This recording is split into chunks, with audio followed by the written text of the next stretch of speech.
Press the Lord. प्रभूच्या नावाला मी धन्यवाद देतो की प्रभूने ही सुंदरशी वेळ आपल्याला दिलेली आहे की या वेळेमध्ये आपण देव बाप्पाचं गौरव करावं. देवाकडून आपल्यासाठी आजच्या या सायंकाळी काय आशीर्वाद देव बाप्पाने ठेवले आहेत ते आशीर्वाद आपल्याला देव बाप्पाचा निरोप ऐकल्याशिवाय कळणार नाही. आणि देवबाप आपल्या सेवकाच्या मनामध्ये प्रार्थनेची प्रेरणा टाकल्याशिवाय सेवक पण प्रार्थनेला येत नाही. काल उपदेशक मासिकाचं मला त्या लिस्टमध्ये माझं पण नाव होतं, सिलेक्शन यादीमध्ये मी पण होतो, म्हणून काल त्या प्रोग्रॅमला मी तिकडं गेलो होतो. त्याच्यामुळं मला काल इथं प्रार्थनेला येता आलं नाही. आजचा माझा दिवस दुसरीकडं असतो प्रार्थनेचा, परंतु देवबाप्पाने आज मला ते ठिकाण न दाखवता हे ठिकाण दाखवलं. आणि देवबाप ज्या ठिकाणी जाण्याची आशा इच्छा करतो त्याच ठिकाणी सेवक जाण्याचा प्रयत्न करतो. सेवक आपल्या मनाने कुठंही प्रार्थनेला जात नाही. आणि देव बाप्पाला ज्यांना आशीर्वाद द्यायचे असतात त्यांना तो आशीर्वाद दिल्याशिवाय राहत नाही. म्हणून आपण प्रार्थनेची सुरुवात भक्तीची सुरुवात प्रार्थनेने करूया. आणि देव बाप्पाने आज आपल्यासाठी जो निरोप ठेवलेला आहे त्या निरोपातून पवित्र आत्म्याच्याद्वारे प्रभूने बोलावं, यासाठी दासाला सहाय्य करावं म्हणून प्रार्थनेत आठवण करावी.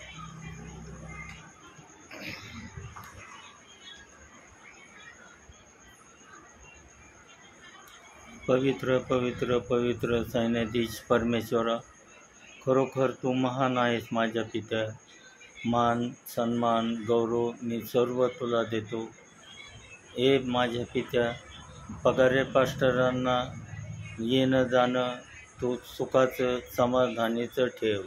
विशेष करून त्यांच्या जे वचन सांगणार आहेत त्या वचनाचं अर्थ आम्हाला समजू दे आणि आम्हाला ते परिपाठ होऊ दे. माझ्या पित्या, मी एकच मागतो की माझे सर्व घरातील लहान थोर सुखी व समाधानी ठेव. विशेष करून पगारे पास्टर, त्यांच्या घरातील लहान थोर यांनाही तुझा आशीर्वाद दे. आणि मी तुझ्या चरणी ही प्रार्थना केली म्हणून एक पित्या, आमेन.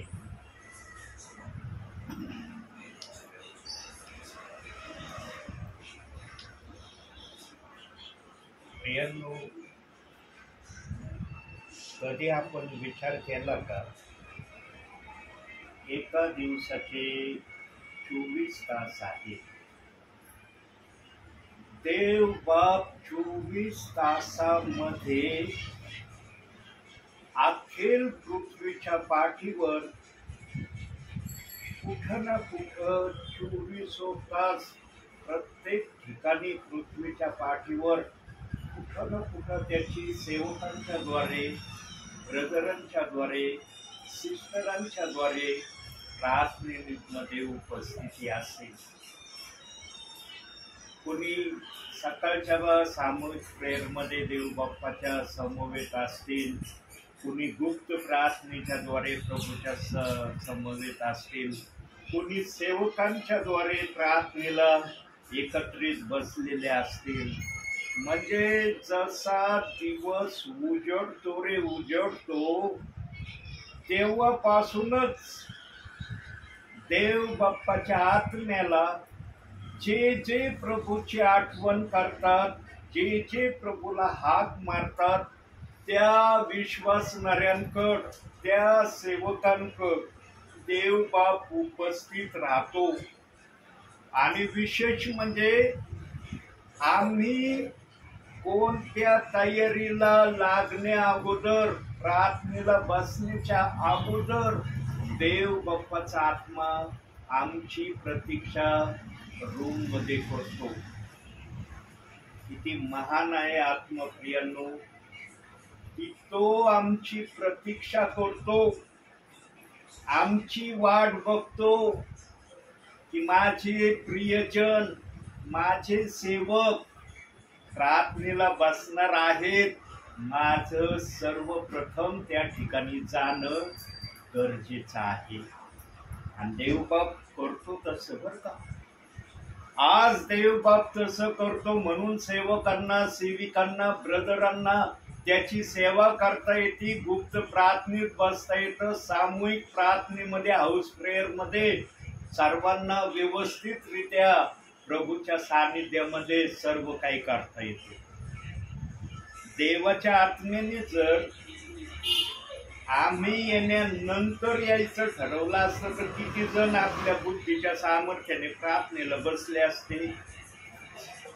किती जणांना वाटलं असतं मला प्रार्थनेला बसायचंय.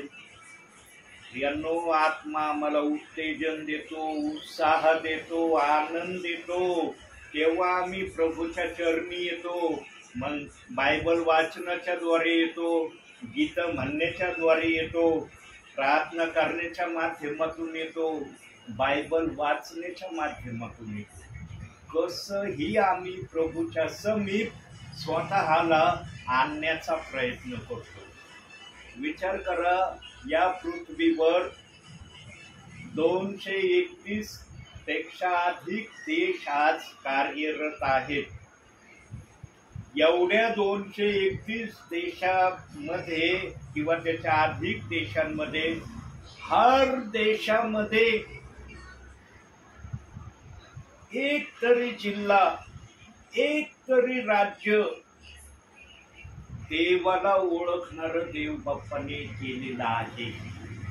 असा एकही देश नाही जगाच्या पाठीवर प्रियांनो की ज्या देशाला येशू ख्रिस्त कोण आहे हे माहिती नाही. असा एकही देश नाही की येशू ख्रिस्त कोण आहे, क्राइस्ट काय आहे, ख्रिश्चन लोक कोण आहेत हे कुणालाही सांगायची गरज नाही. सर्वांना याची आपोआप माहिती आहे. किमान प्रत्येक देशामध्ये एक राज्य, एक जिल्हा तरी देव बाप्पाला ओळखणार आहे. असं सर्व ठिकाणी नाही. काही काही देशांमध्ये तर सगळा देश प्रभूलाच मानणारा आहे.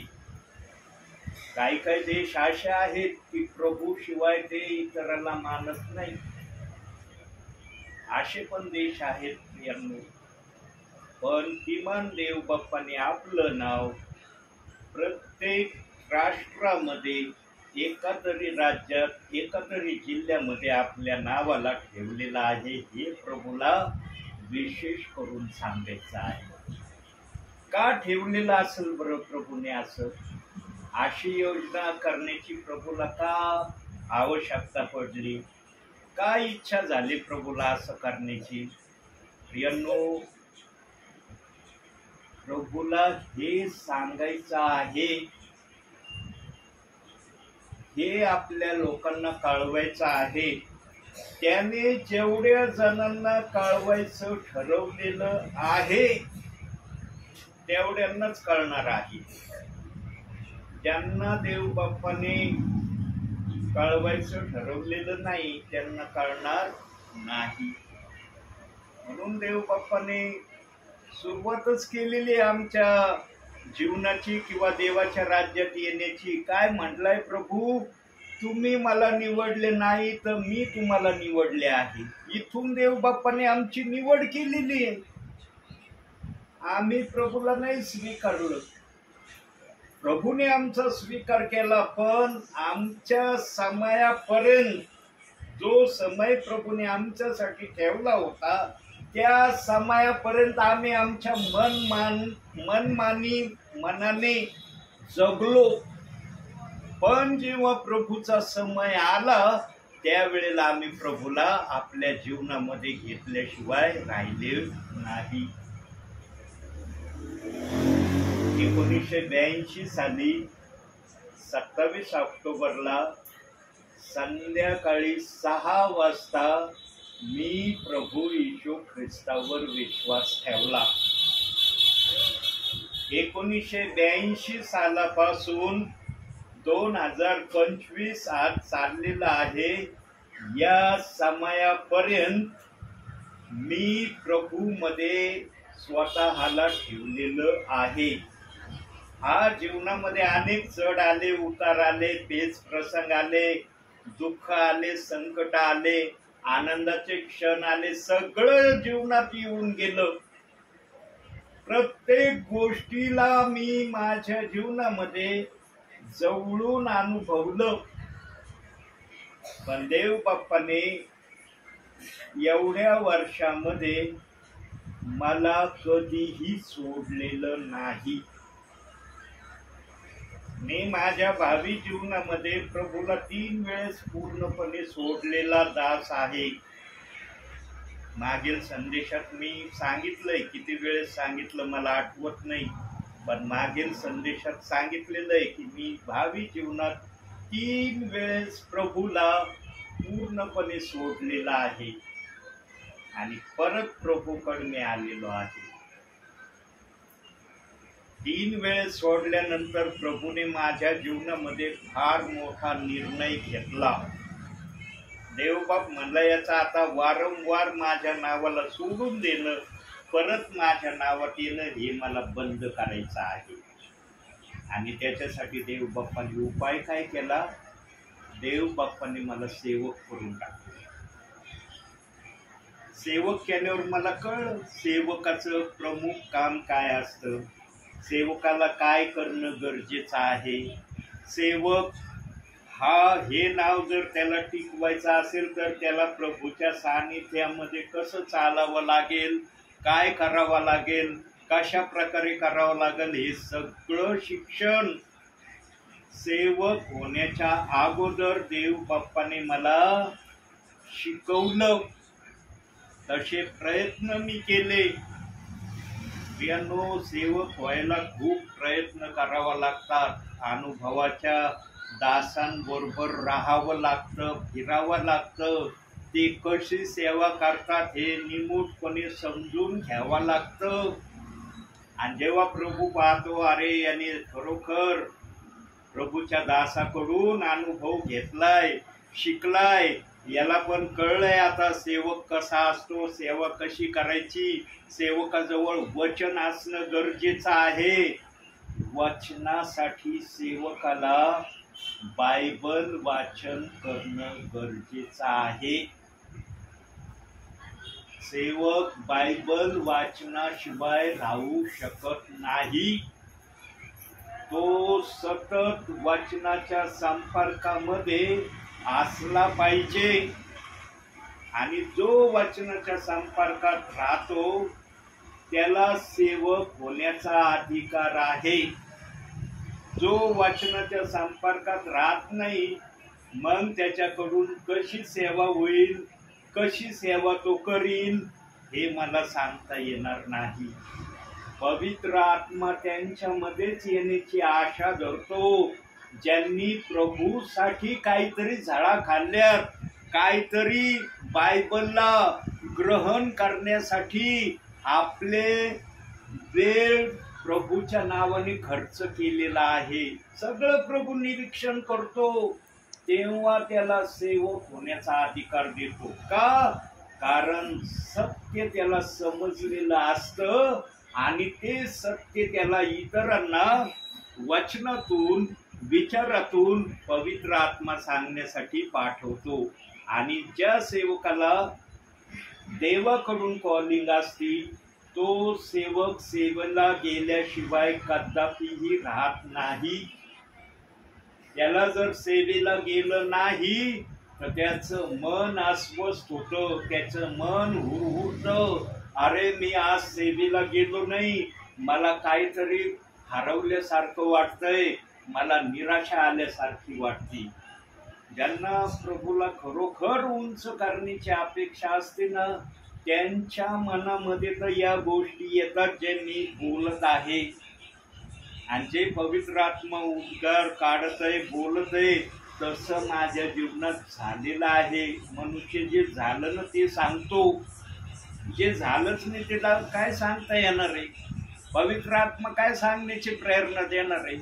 म्हणून मी नेहमी सांगतो, आडात असलं तर पाऊर येते.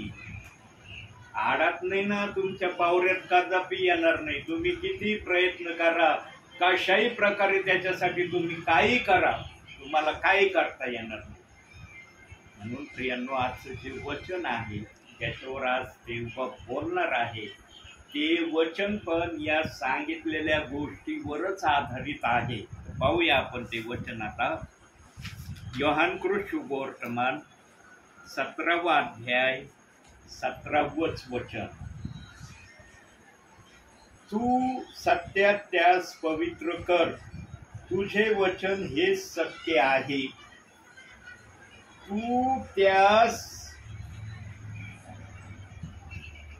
तू सत्यात त्यास पवित्र कर. प्रियांनो, देव बाप्पाच्या राज्यामध्ये येण्यासाठी देव बाप आम्हाला सर्वप्रथम पवित्र करतो. आणि पवित्र करण्याचं माध्यम काय आहे? प्रभूचं वचनातून पाहूया. एफेसकरास पत्र 1 अध्याय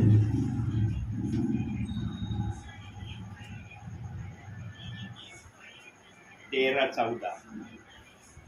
तुम्हीही सत्याचे वचन म्हणजे तुमच्या तारणाची सुवार्ता ऐकल्यानंतर त्याचवर विश्वास ठेविला आणि निज जनांच्या मुक्तीसाठी आपल्या वचनाचा विचार असा जो देव केलेला पवित्र आत्मा याचा शिक्का देवाच्या महिमेची स्तुती व्हावी म्हणून तुम्हास मिळाला. ज्या दिवशी,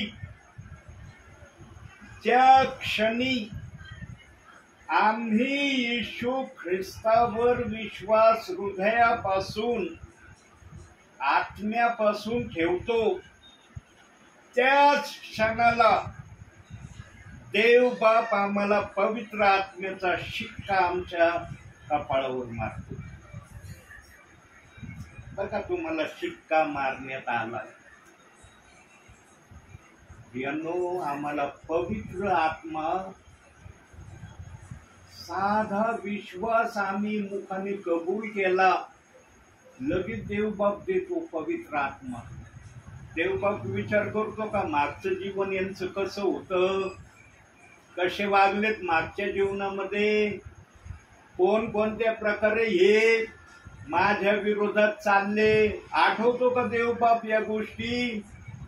कदापि आमचा देवबाप आठवीत नाही. जी येशू ख्रिस्त हा प्रभू आहे कबूल करते त्यांना लगेच पवित्र आत्म्याचा शिक्का. किती महान आहे देव! नुसतं मुखाने कबूल करणं, येशू ख्रिस्त हा प्रभू आहे, लगेच आम्ही पवित्र आत्म्याच्या सामर्थ्याने भरले जातो. काय प्रभूचं वर्णन करावं, कोणत्या शब्दाने प्रभूला गौरव द्यावं.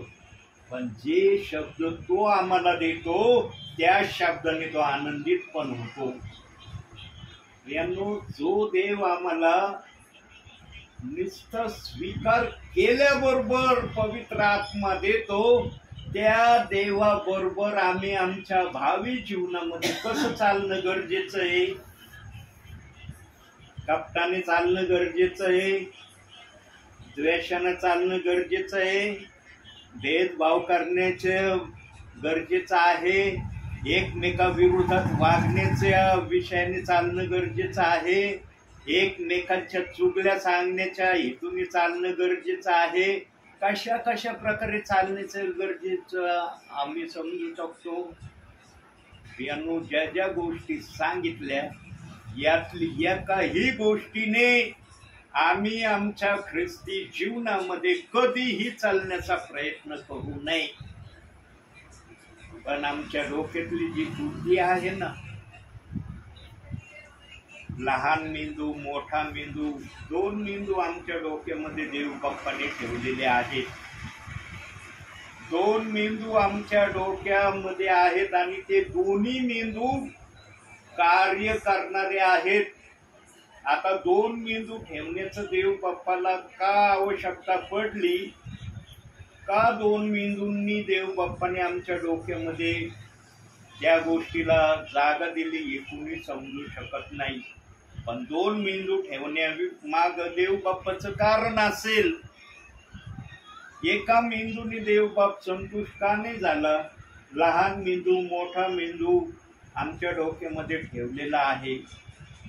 प्रियांनो, देवाच्या आत्म्याला जिथं आवश्यकता पडेल जेव्हा पण, तेव्हा हे 2 मेंदू ठेवण्याचं कारण काय आहे? पवित्र आत्म्याशिवाय याचं कारण कुणी सांगू शकत नाही. 2 का ठेवले? प्रियांनो, पण आम्ही आमच्या भावी जीवनामध्ये ख्रिस्तामध्ये चालत असताना असं समजू शकतो की आमचा एक मेंदू जर देवाच्या विरोधामध्ये सतत आणि सतत चालण्याची प्रक्रिया दर्शवित असेल, तर दुसरा मेंदू त्याला सांगतो, कशाला या मार्गाने चाललास तू? या मार्गाने तू चल. या मार्गामध्ये आनंद आहे, हर्ष आहे, उत्साह आहे, जीवन आहे, शांती आहे. ज्या मार्गाने तू सध्या याला घेऊन चाललास त्या मार्गामध्ये काही नाहीये. तो मार्ग फार धोक्याचा मार्ग आहे. प्रियांनो, जर 2 मेंदू आहेत तर अशा प्रकारची परिकल्पना असू शकते. एकच जर मेंदू असताना तर एकच डिसिजन आम्हाला घ्यावी लागली असती. आम्ही एकाच डिसिजनाने चाललो असतो. पण 2 मेंदू असल्यामुळं एक मेंदू चांगल्या वाटेने चालत असेल, एक मेंदू गलत रस्त्याने अधून मधून कधी चांगला कधी वाईट, कधी चांगला कधी वाईट असं त्याचं वर्तन असेल. म्हणून आज आम्ही पाहतो ख्रिस्तामध्ये चालणारे विश्वासणारे सर्वजण प्रभूच्या वचनाप्रमाणे तंतोतंत चाललेत का? येईल का म्हणता मी जसा विश्वास ठेवला तेव्हापासून आजच्या या समयापर्यंत प्रभू विरुद्ध एकही पाप केलं नाही. माझ्या बुद्धीच्या प्रेरणेने मी कधीच प्रभूच्या विरोधात चाललो नाही, कपट केला नाही, द्वेष केला नाही, निंदा केली नाही, चुगल्या सांगितल्या नाही. प्रभूच्या विरोधात हर प्रकारे षडयंत्र करण्यापासून मी स्वतःला आवरलेलं नाही असं म्हणता येईल का? आम्ही सगळ्या गोष्टीतून गेलेलो असतो तरी आमचा देवबाप आमच्यावर दया करतो.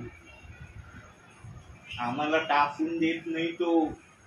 कारण एदेन बागेमध्येच त्याने मनुष्य कोणत्या हद्दीपर्यंत माझ्या नावामध्ये वाईट रीतीने चालणार हे प्रभूला तिथंच कळलेलं आहे. म्हणून जोपर्यंत ते पाप त्यांनी केलं नव्हतं तोपर्यंत ते नग्न आहे त्यांना समजत नव्हतं. पण जेव्हा त्यांच्याकडून आज्ञाभंगाचं पाप झालं ताबडतोब त्यांना कळलं आम्ही नग्न अवस्थेत आहे. जोपर्यंत पाप नव्हतं तोपर्यंत त्यांच्यात लाज हा शब्द नव्हता. ज्या दिवशी पाप आलं त्या दिवशी लाज हा शब्द त्यांच्यात आला. म्हणून झाडाच्या मागे लपली. होतं का येते बागेमध्ये कुणी? परमेश्वर आणि ते आणि सैतान अधून मधून यायचं तेवढं निरीक्षण करायला की हे कोणत्या मूडमध्ये पाप करण्यासाठी कोणती योग्य वेळ आहे त्याचं निरीक्षण सैतान प्रत्येक वेळेला एदेन बागेत करायला यायचा. पण जसं आज्ञाभंगाचं पाप झालं कोणी नव्हतं तिथं. लगेच झाडाच्या मागे लपले. परमेश्वर आला. परमेश्वराने आवाज मारला, आदम आदम कुठे आहेस तू? तेव्हा भीत कापत झाडाच्या मागून म्हणला, प्रभू आम्ही इथं आहोत. होतं का बागेत कुणी? नव्हतं. पण लाज आल्यामुळं त्यांना झाडाच्या मागं लपणं भाग पडलं. जेव्हा त्यांच्यामध्ये लाज हा शब्द नव्हता तोपर्यंत ते झाडाच्या मागं कधीच लपले नाही. बायबलचं वचनच सांगत नाही. कुणी नसतानाही ते झाडाच्या मागं लपले. इतकी लाज त्यांच्यामध्ये आली आणि देवाला कळलं कुणी बागेत नसताना पण यांच्यात एवढी भयंकर लाज आलेली आहे. हे भावी जीवनामध्ये माझ्या विरोधामध्ये कशा प्रकारे वागण्याची इच्छा ठेवतील ते आज आम्हाला वर्तमान काळातून दिसत आहे. कोणाच्या साक्षीच्या रूपाने कळतंय, कुणाच्या वर्तनाच्या स्वरूपाने कळतंय, कुणाच्या इतर गोष्टीच्या माध्यमातून कळतंय की हा प्रभूमध्ये कसा चाललाय. पण प्रत्येक जण स्वतःला हे म्हणण्याची आशा ठेवतो की मी प्रभूचा आहे, मी प्रभूमध्ये चालतोय. चालणं त्याचं जसं पण असन ते प्रभूला जास्त माहित आहे, आम्हाला तेवढं माहित नाही. आम्ही जर पाहिलं असलं तर थोडं बहुत आम्हाला कळतं की हे कसे वागणारे. पण एखाद्याला जर आम्ही पाहिलंच नाही, एखाद्याचा जर आम्ही कुठला अनुभवच घेतला नाही, तर आम्हाला कळल का की यांचं वागणं कसं आहे. आता जो पुरस्कार मला काल मिळाला उपदेशक मासिकाच्या माध्यमातून, ते उपदेशकाचे जे सेवकगण आहे त्यांची ती टीम आहे, ती टीम भली मला ओळखत नव्हती. त्या टीमचं आणि माझं संपर्क आला नसेल भावी जीवनामध्ये एवढा, परंतु ज्याचा संपर्क प्रभू बरोबर चांगला आहे ना, प्रभूला कळतं कोणाचा संपर्क माझ्या बरोबर चांगला आहे. ज्याचा संपर्क प्रभू बरोबर चांगला आहे ना, प्रभू त्याला सन्मानित केल्याशिवाय राहत नाही. आणि मग सन्मानित करण्याचं माध्यम प्रभूला कसं तयार करायचं प्रभूला शिकवावं लागत नाही, प्रभूला सांगावंही लागत नाही. प्रभू सगळ्या योजना बनवतो. प्रभूने डिसिजन घेतला ना एखाद्यासाठी की याला मला सन्मानित करायचा आहे, तो सन्मानित झाल्याशिवाय राहत नाही. किती अडचणी येऊ, अडथळे येऊ, संकट येऊ, काही येऊ, त्यांच्या समोर देव बाप्पाने जे ठरवलं आहे ते होणारच. प्रियांनो, तुमच्या परिवारासाठी देव बाप्पाने जे ठरवलेलं आहे ना ते होणारच. हर हालमध्ये होणार. फक्त तुम्हाला त्या समयापर्यंत वाट बघावं लागणार आहे ज्या समयापर्यंत प्रभूने ते करण्यापासून स्वतःचे हात आवरलेले आहे. ज्या समयाला प्रभू ठरविल ना आता मला यांच्यासाठी काही करायचं आहे, तेव्हा बघा परिस्थिती काय होईल. म्हणून वचनात सांगितलंय आमचा देव परिस्थिती बदलणारा देव आहे ना. लिहिलं ना योहानाच्या पत्रामध्ये की आमचा प्रभू परिस्थिती बदलणारा देव आहे. तुमची आजची जी परिस्थिती तुम्ही स्वतः अनुभवता, प्रभूला त्याची माहिती आहे. मला भले सगळी माहिती नाही, थोडी बहुत आता येण्यामुळं मला थोडी बहुत तुमची माहिती मिळाली, थोडी बहुत, पण प्रभूला तंतोतंत तुमची सर्व काही माहिती आहे. यांनो, तुमचं वागणं प्रभूला आवडलेलं आहे. प्रभूचा शब्द जर या ठिकाणी प्रभू बोलत आहे ना आत्म्याच्या प्रेरणेने, तर प्रभूला कुठंतरी तुमचं वागणं आवडलेलं आहे. 100 कमीत कमी 30% का व्हायना तुम्ही देवाच्या नजरेमध्ये योग्यतेचे दिसलेले आहात. म्हणून देवाच्या दासाला प्रभू या ठिकाणी पाठवतो आणि वचनाच्या द्वारे तुम्हाला तो आशीर्वादित करतोय. ही सर्व योजना देव बाप्पाची. प्रियांनो, देव बाप्पाने जे ठरवलं ना की हे आज होणार यांच्यासाठी, ते झाल्याशिवाय राहणार नाही. नाही तर आज माझी बुद्धी म्हणत होती दुसरीकडे जायचंय. माझं सकाळपासून ठराव होता की आज मी त्या ठिकाणी जाईन, पण देव म्हणला तिथं नाहीये मी. तुझी बुद्धी जे तुला सांगत आहे तिथं मी जाणार नाही. माझा आत्मा जे सांगत तिथं तू जायला तयार हो. आणि मी म्हणलं ठीक आहे प्रभू, तू जसं म्हणशील तसं. दुपारी संदेशाला बसलो आणि दुपारी मी हा संदेश आपल्यासाठी तयार केला. आणि देव बाप्पाने असं सुंदररित्या मला या संदेशातून मननासाठी विचार दिले. म्हणलं प्रभू, इतके विचार देऊ नको की मी विसरून जाईन. जेव्हा तू माझ्यातून बोलायला लागशील तेव्हा जे विचार आता मला तू देतोस ते त्या समयाला माझ्या मुखातून प्रगट कर. प्रियांनो, आम्ही खूप घेतलं ना तर सगळंच आमच्या ध्यानात राहत नाही. आम्ही विसरून जातो. आणि मग संदेश झाल्यावर, प्रार्थना झाल्यावर ध्यानात येतं, अरे हे मला बोलायचं होतं पण मी बोललोच नाही राव. हे मी म्हणून मी ते किती वेळेस बोललो किंवा मनात ठेवलं, पण जेव्हा पवित्र आत्मेतून बोलायला लागलो हे मी बोललोच नाही. आणि प्रियांनो, कधी कधी संदेश तयार केला ना, मोठा जर संदेश असला ना कोणाचा, खूप वचनाचा, देव बाप जेवढे वचन त्यांनी तयार केलेत प्रभूच्या उपस्थितीमध्ये, पवित्र आत्मा तेवढे वचनातून बोलतच नाही. पवित्र आत्म्याला जेवढ्यातून बोलायचं असेल तेवढ्यातूनच बोलतो तो. म्हणून मी 4 वाचनाशिवाय 5वं वचन घेतच नाही. माझा संदेश 4 वाचनाचा आहे, फक्त 4. त्याच्यातलं पहिलं वचन आता वाचलंय आपल्या समोर, आणि त्या वाचनातून देवबाप तुमच्याशी बोलत आहे.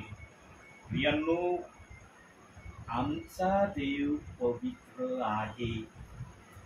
त्याने आम्हाला पण विश्वास ठेवल्याबरोबर पवित्र आत्मा दिल्याच्या माध्यमातून पवित्र केलेला आहे.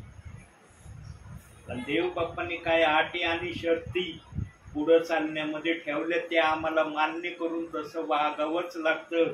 कारण वचन सांगतं, वचनाप्रमाणे आचरण करणारे असा. जे वचनांमध्ये दिलंय देव बाप्पाने, विश्वास ठेवल्यावर कोणकोणत्या प्रक्रिया तुम्हाला करणं गरजेचं आहे, त्या झाल्याशिवाय आमच्या मनाला पवित्र आत्मा समाधान मिळून देत नाही. जवळ त्या गोष्टी होत नाही तवर आम्ही पण बेचैनीमध्ये राहतो. जर मागील दिवसामध्ये बोलत होते ना, पगारे पास्टरांना आमचा बाप्तिस्मा करण्यासाठी प्रभू प्रेरणा दे, त्यांना सहाय्य कर, त्यांनी आमचे बाप्तिस्मे करावे. मागील प्रार्थनेमध्ये हे शब्द ऐकले ना आम्ही. देव बाप्पांनी त्याच वेळेला उत्तर दिलं आणि जेव्हा पवित्र आत्म्याला योग्य वाटलं. यांनो, देव बाप कोणाचीही आशा सोडित नाही. प्रभूचं येणं जर लवकर झालं नाही, खात्रीपूर्वक पवित्र आत्मा बोलत आहे. पवित्र आत्मा अधुरे शब्द बोलत नाही, अनाधांतरी तर कधीच बोलत नाही. प्रभूचं येणं जर उशिरा झालं, आपल्याला माहित नाही प्रभू कधी येणार आहे, पण तो येणार आहे हे मात्र खरं आहे. आता उशीर जर प्रभूला होत असेल तर तुमचे बाप्तिस्मे झाल्याशिवाय राहणार नाही, हे प्रभूचे शब्द आहेत. आणि मागील 2-3 दिवसापासून एक विचार माझ्या डोक्यामध्ये येत आहे. तो विचार मी नाही सांगणार तुम्हाला, योग्य वेळेला सांगेन, पण तुमच्या परिवारासाठी तो विचार आहे. मी फक्त पडताळणी करत आहे की जो विचार माझ्या बुद्धीत आलेला आहे तो विचार माझ्या बुद्धीचा आहे का आत्म्याचा आहे, त्याची मी तपासणी करत आहे. आणि जेव्हा आत्मा मला दाखवेल की हे माझ्या आत्मेच्या इच्छेने विचार आलाय, त्यावेळेला तुम्हाला तो विचार मी सांगत. पण जो पण विचार तुमच्यासाठी सध्या माझ्या बुद्धीने मी विचार केलाय असं समजून चाललोय, पण जेव्हा प्रभू बोलेल माझ्याशी तेव्हा मी तुम्हाला सांगेन की काय विचार देव बाप्पाने मला दिलेला आहे. आणि जो विचार दिलेला आहे तुमच्यासाठी फार हितकारक आहे. काय हितकारक आहे? कारण जर तुम्हाला दासांच्या द्वारे कळवलं जात आहे की प्रभूची अशी इच्छा आहे, तर मग ते तुमच्या जीवनात होणं आवश्यकच आहे. इथं किंतु परंतुला जागच राहत नाही. कारण जर प्रभू सांगतोय की हे जर केलं तर असं होईल तुमच्यासाठी, तिथं मात्र किंतु परंतु होतंय का नाही, खरंच होईल का, हे बोलत आहे असं घडण्याची खरंच आम्ही विश्वासाप्रत तसं वागलं तर होईल का, असे जे काही शंके असतात ना, शंकेचे विचार ते तिथं फिनिश होतात. आणि जो एक विचार मला देव बाप्पाने दिलाय मागील 2 ते 3 दिवसापासून, तो विचार माझ्या बुद्धीत आलेला आहे. आणि मी देव बाप्पाला म्हणलंय की जो विचार माझ्या बुद्धीत आलाय तो आत्म्याचा आहे का बुद्धीचा आहे, मला एवढं सांग. आत्म्याचा असलं ना मी लगेच सांगन त्या प्रियजनांना, पण जर बुद्धीचा असलं मी गॅरंटी देत नाही तेच होईल म्हणून. कारण वचनात यशाया 44:26व्या वचनात सांगितलंय, मी आपल्या सेवकाचा शब्द खरा करणारा आहे, पण तो शब्द आत्म्यापासून असला पाहिजे. बुद्धीपासून असल्यावर नाही खरा होणार तो शब्द. आत्मा जर म्हणलं ना असं होईल, 100% होणार तसं. आणि प्रियांनो, मला आठवतंय माझ्या जीवनामध्ये प्रेषितांची कृत्य 2 अध्याय 38व्या वचनाला स्वीकारण्या अगोदर मी जेवढ्या भविष्यवाण्या केल्या ना, मग कशा पण केल्या, त्या देव बाप्पांनी त्या पूर्ण केल्या. प्रेषितांची कृत्य 2 अध्याय 38व्या वचनात येण्या अगोदरच बोलतोय प्रभू. प्रेषितांची कृत्य 2 अध्याय 38व्या वचनात 2007ला मी आलो. 1/1/2007ला मी प्रेषितांची कृत्य 2 अध्याय 38व्या वचनाप्रमाणे चालण्याचं ठरवलं. नवीन वर्षाच्या दिवशी देव बाप्पाने मला या वचनाकडे आणलेलं आहे.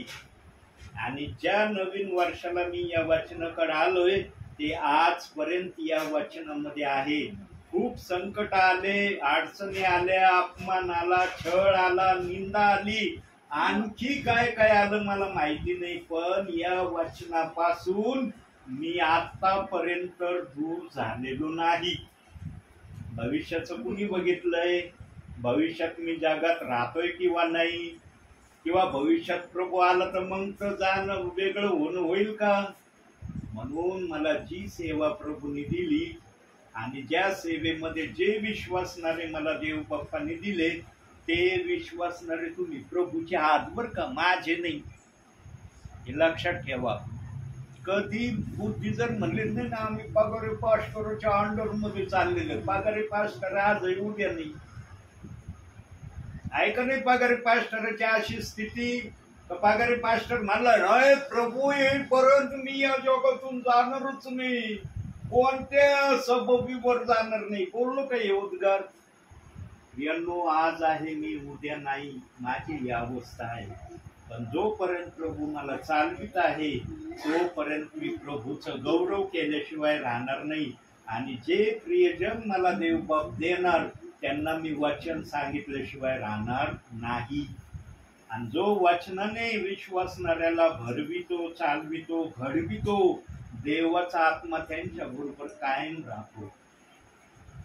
देवाच्या आत्म्याशिवाय कुणाला काय बोलता येणार नाही. प्रियांनो, बघा, फक्त एक वचन वाचलंय आपण, योहान 17वा अध्याय 17वंच वचन. त्याच्या अर्ध्या भागातूनच देव बाप बोलतोय, तू सत्यात त्यांना पवित्र कर. एवढ्या अर्ध्या वचनातच देव बाप बोलत आहे. त्याचा खालचा भाग तर अजून देव बाप बोलला नाही, कारण देवाचे वचन सत्य आहे. या बायबलमध्ये देव बाप्पाने साधा एक शब्द बर का, एक वचन नाही, एक शब्द, साधा एक शब्द सुद्धा खोटा ठेवलेला नाही. पण आजच्या वर्तमान काळामध्ये अशी परिस्थिती काही जणांनी, काही सेवकांनी, काही विश्वासणाऱ्यांनी तयार केली आहे आपल्या बुद्धीने. देवाचा याच्यामध्ये बिलकुल सहभाग नाही. देव कधीच आपल्या वचनाला दोष लावणार नाही. आत्म्याच्या विरोधात कधीच काही बोलणार नाही. आज जे काही वचनाला दोष लावण्याची प्रक्रिया जिथं कुठं पोचलेली आहे, ज्यांनी पोचवली, ती देवाच्या मर्जी विरहित इच्छा पूर्ण झालेली, त्याच्यामध्ये देवाची मान्यता नाही. देवाची जर मान्यता असती तर अख्ख्या जगातल्या विश्वासणाऱ्याने प्रेषितांची कृत्य 2 अध्याय 38 वचन म्हणले असते. गलत वचन आहे हे. बायबलमध्ये आम्ही याला कधीच वाचणार नाही, त्याच्याकडे बघणार सुद्धा नाही. तर वाचायचा प्रश्न लांब आहे का असं कुणी आज? ज्यांना त्या वचनाची माहिती नाही, पण गलत विचार त्यांच्या डोक्यात कुणी टाकले किंवा त्यांनी तयार केले, ते प्रियजन वाचत असतील किंवा नाही ते प्रभूला माहिती, पण जे त्या वचनाप्रमाणे चालणारे आहेत ना, ते तर त्या वचनाचा आदर सन्मान केल्याशिवाय राहत नाही। यांनो, देव बाप आपल्या वचनाला कधीही दोष लावणार नाही, म्हणून तो म्हणतो माझं वचन सत्य आहे, माझं वचन खोटं नाही। आणि या सत्यामध्ये आम्हाला जर स्वतःला टिकवून ठेवायचा असेल तर आम्ही तसं तर पुष्कळ गोष्टी बायबलमध्ये दिल्यात, पण पवित्र आत्म्याच्या सानिध्यामध्ये देव बाप्पाने प्रामुख्याने मला दोन गोष्टी दाखवल्या प्रामुख्याने। पण ज्या गोष्टी दोन दाखवल्या ना, त्या दोन गोष्टी इतक्या साधारण पण नाहीत की बाबा अरे फार साधारण देव बाप्पाने दाखवलं, दोन गोष्टी दाखवल्या, लय सोपे लय सरळ दाखवल्या असं नाही। विचार जर केला त्या दोन गोष्टीचा, एक महिनाभर पवित्र आत्मा या दोन गोष्टीतून बोलू शकतो, इतक्या मोठ्या इतक्या गोष्टी। पण देव बाप्पाला जेवढं पूरक वाटेल, जेवढं आवश्यक तुमच्यासाठी वाटेल, तेवढं तो बोलल्याशिवाय राहणार नाही। मग तो किती वेळ बोलेल, कसा बोलेल, किती वचन दाखवेल ते पवित्र आत्म्याला माहिती। मी तसे काही वर्णन याच्यात केलेलं नाही, फक्त दोन गोष्टी कोणत्या आहेत त्यातली पहिली गोष्ट पाहूया। मत्ती शुभवर्तमान 5वा अध्याय 27वं वचन। पहिली गोष्ट, ही गोष्ट आमच्या जीवनामध्ये करणं आमच्यासाठी फार आवश्यक आहे।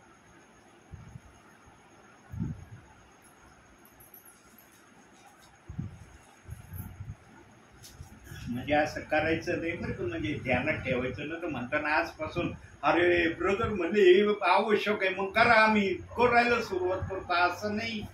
म्हणजे बोलताना समजून घ्या पवित्र आत्म्याला कसं तुम्हाला समजावून सांगायचंय। व्यभिचार करू नको म्हणून सांगितले होते, हे तुम्ही ऐकले आहे। आता व्यभिचार करू नको म्हटलंय प्रभू, आम्हाला हे करायचं नाही। म्हणून योहानाच्या 8व्या अध्यायामध्ये 1 ते 12 वचनामध्ये एक व्यभिचारी स्त्रीला मोशेच्या नियमशास्त्राप्रमाणे काही जण दगडमार करण्याकरता तिच्या माग लागली होती। ती पुढे पळत होती आणि मारेकरी मागून दगड तिला मारत होते। पण पळता पळता ती येशू जवळ आली। तिथं आल्यावर तिला काय प्रेरणा झाली असेल देव बाप्पाला माहिती, पण ती तिथं थांबली। येशू जवळून ती पुढे पळालीच नाही, तिथंच थांबली, ती स्तब्ध झाली। आणि मारेकऱ्यांनी जेव्हा पाहिलं अरे ही कोणाजवळ तरी उभी राहिली, ते पण जागेवर स्तब्ध झाले। आणि मग पुढच्या घटना त्या वचनात सांगितलेल्या आहेत। मारेकरी थांबल्यावर येशू जमिनीवर काहीतरी लिहित होता किंवा बसला असेल येशू ख्रिस्त। येशूने विचारला असेल, कशाला या बाईला तुम्ही तुमच्या हातात दगड पाहतो, कशाला मारतात तुम्ही? तर मारेकरी म्हणले असतील, मोशेच्या नियमशास्त्राप्रमाणे हिने व्यभिचार केलेला आहे आणि मोशेने आम्हाला आज्ञा दिलेली आहे की जो कोणी व्यभिचार करील त्याला दगडमार करून मारून टाकावं। मग येशू ख्रिस्त थोडा वेळ काही क्षण शांत राहिला। मग येशू ख्रिस्त पण म्हणला, ठीक आहे तुम्ही मारायला आलात ना या स्त्रीला, जरूर या स्त्रीला मारा, पण माझी पण एक अट आणि शर्त आहे तुम्हाला। जसा तुम्ही प्रश्न विचारला तसं मी पण तुम्हाला त्या प्रश्नाचं उत्तर देतो। त्या उत्तराप्रमाणे तुम्ही जर योग्य असले जरुरीला मारा, माझ्या देखत मारा, मी काही म्हणणार नाही। पण त्या उत्तराप्रमाणे तुम्ही नसले ना, तुम्हाला काही एक अधिकार नाही या स्त्रीला दगडमार करण्याचा। आणि येशू ख्रिस्त काय म्हणला, ज्याने कुणी आपल्या जीवनामध्ये पाप केलं नसेल त्याने पाहिलं दगड या स्त्रीला मारावा। ज्याने त्यांनी पाहिलं अरे मी पाप केले का, माझ्याकडून पाप झाले का सगळ्याची बुद्धी त्यांना म्हणले असं अरे तू तर किती पाप केले तुझ्या ध्यानात नाही, इतकं पाप करणारा तू आणि या स्त्रीला मारायला निघालास, हाय का सांगितलेले त्या भल्या माणसाच्या उत्तराप्रमाणे तू आहेस का? तू म्हणलं नाहीये मी, टाक दगड खाली, लगेच दगड खाली टाकला त्यांनी. दुसऱ्याच्या डोक्यात तू आहे का? नाही, त्यांनी दगड खाली टाकला. असं करता करता सगळ्यांनी दगड खाली टाकले आणि ते म्हणले आम्ही व्यर्थ या स्त्रीच्या माग पळालो, आम्ही त्या लायकीचेच नाही या स्त्रीला दगड मारण्याचे, कारण आम्ही पापी लोक आहेत आणि पापी लोकांना पापी व्यक्तीला मारायचा अधिकार नाही. जो निष्पाप असेल त्यांनी मारावा दगड, असा हा भला माणूस आम्हाला म्हणलाय. आम्ही निष्पाप नाही. सगळे निघून गेले. येशू ख्रिस्त त्या स्त्रीला म्हणला, बाई तुला मारणारे कुठे आहेत? ती म्हणली प्रभू सगळे गेले निघून. प्रभू पण म्हणला जा, मी पण तुला सोडून देतो, पण जाता जाता एक शब्द माझा ऐकून जा, तू या पुढं पाप करू नको. प्रभू फक्त त्या व्यभिचाराच्या पापाविषयी बोलला, कोणतंच पाप करू नको, खोटं बोलण्यापासून तू पाप करू नये, इथपासूनच्या पापाची परिभाषा त्या व्यभिचारी स्त्रीला प्रभू बोलला आणि तिने तो शब्द ऐकला, निघून गेली. पुढील अध्यायामध्ये कधीच त्या व्यभिचारी स्त्रीचं वर्णन आलं नाही की तिने कुठलं पाप केलं आणि प्रभूची आज्ञा मोडली. यांनो त्या काळातले विश्वासणारे प्रियजन असे होते, जर कुणी काही सांगितलं ना ते निमूटपणे ऐकायचे, नुसतं ऐकत नव्हते, तसं वागायचे. आजच्या या वर्तमान काळातले प्रियजन जसं सांगितलं जातंय तसं वागणं आहे का? आहे का वागणं? किती फरक आणि किती अंतर आहे त्या लोकांमध्ये आणि ह्या लोकांमध्ये. या लोकांना वारंवार देवाचा आत्मा सांगतोय, हे नका करू, हे तुमच्यासाठी योग्य नाही, हे तुमच्यासाठी घातक आहे, याच्यामुळं तुमच्या जीवनात त्रास येतील, संकट येतील, आपत्ती येईल, न जाणे काय काय येईल, पण मनुष्य आज थोडा फार का होईना ते केल्याशिवाय राहत नाही. पूर्ण जरी नाही केलं, थोडं का होईना करण्याची अपेक्षा करतो आणि म्हणता आमचा देव बाप क्षमा करायलाच बसलाय. मग देवाने काही सांगितलं का पाप करा? जो जर क्षमा करायला बसलेला आहे तर त्यांनी हे नाही सांगितलं की पाप करा. व्यभिचारी स्त्रीला नाही म्हणला तू पापी आहेस, या पुढं मन मोकळेपणाने पाप कर आता, कारण मी तुला हुकूम देतो, असं म्हणलं का येशू? येशू म्हणलं या पुढं पाप करू नको, आणि तिने पाप केलं नाही. यानो आम्ही पण आमच्या भावी जीवनामध्ये होईल तेवढं पापापासून स्वतःला आवरण्याचा प्रयत्न जर केला ना, देवाचा आत्मा आम्हाला सहाय्य केल्याशिवाय राहणार नाही. आणि जे कोणी देवाच्या इच्छेवर चालतात ना प्रियांनो, त्यांची आशा पण देवबाप पूर्ण केल्याशिवाय राहत नाही. पण कधी कधी बर का, दरच वेळेला नाही, कधी कधी जर तर असेल आणि परंतु हे जर शब्द आले ना, त्याच्या माग काही ना काही सांगायचं बाकी आहे, असं त्याचा अर्थ या वाक्य या शब्दांचा. कधी कधी काय होतं एखाद्या परिवाराच्या जीवनात किंवा एखाद्या विश्वासणाऱ्याच्या जीवनात, ते आपण वचनातून बघूया. थोडी सांगण्यापेक्षा योहान शुभवर्तमान 11वा अध्याय 4थं वचन.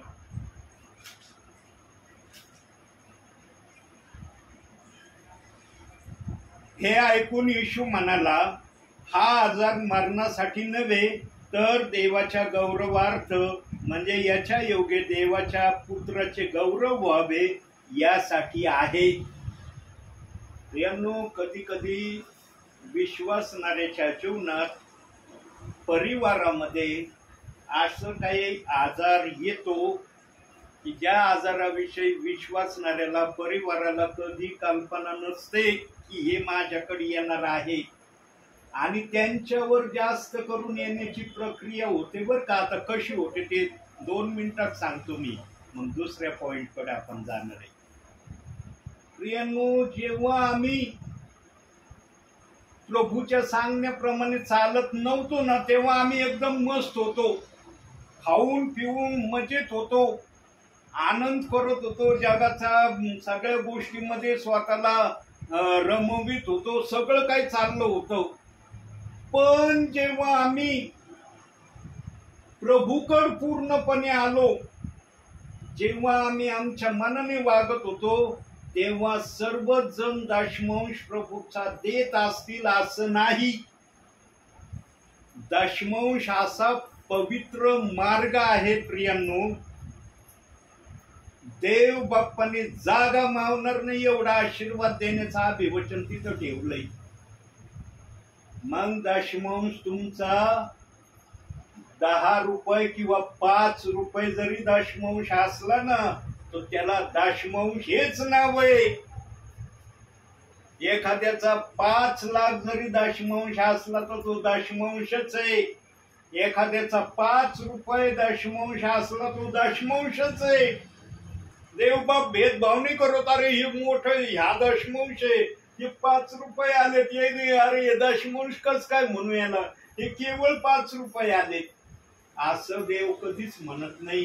कारण ज्या कष्टाने, खऱ्या कष्टातून, खऱ्या कमाईतून जो देव बाप्पाला 10वा भाग देतो ना, मग तो किती देतो याला महत्व नाही, किती जण तो 10वा भाग देव बाप्पाला देतात हे महत्वाचं आहे. आणि जेव्हा एखादा परिवार किंवा एखादा विश्वासणारा महिनोना महिने, वर्षोना वर्ष देव बाप्पाचा दशमांश इमानदारीने देव बाप्पाला देतो ना, तेव्हा हे दुष्ट सैतानाला पाहवत नाही. दुष्ट सैतान इतका ईर्ष्येचा आहे, इतका जळणारा आहे, तो फक्त विश्वासणाऱ्यावर जळतो, सेवकावर जळतो. कारण त्याला देवाच्या इच्छेप्रमाणे चालणारे लोक, विश्वासणारे सेवक त्याला मान्यच होत नाही. कारण त्याला समजतं यांच्याकडून मला काही मिळणं शक्य नाही, काय माझ्याकडून यांच्यासाठी मला करता येणार नाही, म्हणून शेवटचा प्रयत्न तो करतो. शेवटचा, ते म्हणतात ना, अरे मारून तर बघू झाडाला दगड, पडलं तर पडलं, फळ नाही पडलं तर जाऊ दे गेला वाया दगड आपला, पडलं तर ठीक, नाही पडलं तर ठीक. अशा अनुषंगाने आपण कधी कधी मारतो ना फळाच्या झाडाला दगड. लागला तर आनंद होतो, नाही लागला जाऊ दे, कटवलं लय मारू आता नाही मारी दगड, चला आपलं निघा. तसं सैतान पण एखाद्याच्या माग जर लागला ना, शेवटचा प्रयत्न करतो, लागला तर लागला दगड, नाही लागला मला तर जायचंच आहे त्याच्यापासून दूर. पण कधी कधी काय होतं, विश्वासणाऱ्याला देवाला तपासण्यासाठी कधी कधी एखादी गोष्ट एखाद्या परिवारामध्ये, एखाद्या विश्वासणाऱ्यामध्ये होते. आणि या ठिकाणी सांगितलंय की हा आजार मरणासाठी नव्हे तर देवाच्या गौरवार्थ आहे. केवळ आजार नाही, निरनिराळे संकट, निरनिराळ्या बाबी पण आजाराचा उल्लेख केल्यामुळं सर्वांना वाटणार आहे आजारी पडो ना, तेच देवाच्या गौरवासाठी. आणि जर संकट आले तर हे कोणाच्या गौरवासाठी? मग कोणाच्या गौरवासाठी संकट? आमची आशा जर पूर्ण नाही झाली तर हे कोणाच्या गौरवासाठी? मग यांनो, प्रभूची भाषा आहे ना, प्रभूच्या सांगण्याशिवाय आम्हाला कळू शकत नाही. पण इथं आजाराचा प्रामुख्याने उल्लेख का केला? कारण सैतानाला वाटतं की याला जर मी आजारी पाडलं तर हा आजारातून बरं होणार नाही, म्हणून देव बाप्पानी इथं शब्द ठेवले की हा आजार मरण्यासाठी नाही. तू माझ्या विश्वासणाऱ्यावर आजार पाठवला ना, मी त्याला बरं करायला समर्थ आहे, माझ्याजवळ सामर्थ्य आहे. मग आम्ही पाहतो ना, कॅन्सर, टीबी, एड्स, करोनाच्या काळामध्ये कित्येक जण करोनामधून देव बाप्पाने वाचवले आहे ना उदाहरण आमच्या समोर. भूतकाळामध्ये त्या गोष्टी साध्य आहेत आमच्यासाठी. किती करोनाचे प्रियजन देव बाप्पांनी बरे केले का नाही? प्रियांनो, आमच्या देवाजवळ काय म्हणून नाहीये, सर्व काही आहे आमच्या देवाजवळ. फक्त आमचं वागणं देवाला पसंत असणार पाहिजे, तर या गोष्टी होणं संभव. आमचं वागणं योग्य नसलं ना, मग त्यांनी दगड मारलेला बरोबर लागणार. तर लागलेला दगड तरी देवाने आश्वासन दिलंय की ज्या हेतून तू दगड मारलास किंवा आजार पाठवलास, तो आजार त्यांच्या मरणासाठी मी होऊ देणार नाही, तर माझ्या गौरवासाठी. का माझ्या गौरवासाठी? कारण ते माझ्या नावात आहेत. माझ्या नावात असताना तू त्यांच्यावर आजार पाठवला, तुझ्या म्हणण्याप्रमाणे होणार नाही. आणि करतो देव बाप. जे रेग्युलर विश्वासमध्ये दशमौन देणारे आहेत ना, त्यांच्या जीवनामध्ये तर एखाद्याच्या तरी जीवनामध्ये ही घटना झाल्याशिवाय राहत नाही. यांनो, देवबाप मन आणि अंतःकरण पारखणारा देव आहे. ज्याने देवाला खुश केलंय ना, देवबाप त्याला कधीच निराश करत नाही, लक्षात ठेवा. म्हणून तुम्हाला पण देवाला खुश करण्याचा सुंदर अवसर, सुवर्ण संधी देवबाप्पांनी उपलब्ध करून दिली. 1 अध्याय 24 तासात वाचत जा. आता तुम्ही वाचता का नाही? वाचत असताल तर कसा वाचतात? वाचल्यावर तुम्हाला किती समजतो हे तुमच्यावर आहे. पण जर तुम्ही श्रम घेतले प्रभूमध्ये अध्याय वाचण्याचे, पवित्र आत्मा तुमचे श्रम व्यर्थ करत नाही. पण त्या श्रमाला जर तुम्ही योग्य त्या रीतीने वापरलं नाही, मग मला पण सांगता येणार नाही ते श्रम तुमचे कसे राहतील. योग्य त्या रीतीचे श्रम प्रभूमध्ये खर्च करा, तुम्हाला त्याचं प्रतिफळ देवबाप दिल्याशिवाय राहणार नाही. आणि जे प्रियजन रेग्युलर 1 अध्याय वाचतात, प्रियांनो, कुणी सिरियल प्रमाणे वाचत असेल, कुणी कोणत्याही बायबलमधून कुठलाही अध्याय काढून वाचत असतील, कसंही बायबलचा 1 अध्याय जे कुणी वाचित आहे ना इमानदारीने, विश्वासाने, ते आशीर्वादाचे पात्र आहेत. त्यांना आज जरी आशीर्वाद नाही मिळाला, भविष्यात त्यांच्यासाठी प्रभूने आशीर्वाद ठेवलेला आहे. पण ते करणं गरजेचं आहे. 1 दिवस वाचलं, 5 दिवस मला वेळच नाही मिळाला, मला वाचूशीच नाही वाटलं 5 दिवस. मग 5 दिवसानंतर आठवण, अरे 5 दिवस झाले मी बायबल नाही वाचलं, चला आज बायबल वाचू. असं बायबल वाचू नका. जेवणाला म्हणता का तुम्ही, मी आज जेवलो, 5 दिवसानंतर जेवण करन, मला 5 दिवस नाही जेवलं, मला काही प्रॉब्लेम नाही होणार, मला भूकच लागणार नाही, येईल का म्हणता असं? अहो, 1 टाइमचं जेवण नसलं, आपल्याला वाटतं पुढच्या टायमाला मी कधी जेवण करल.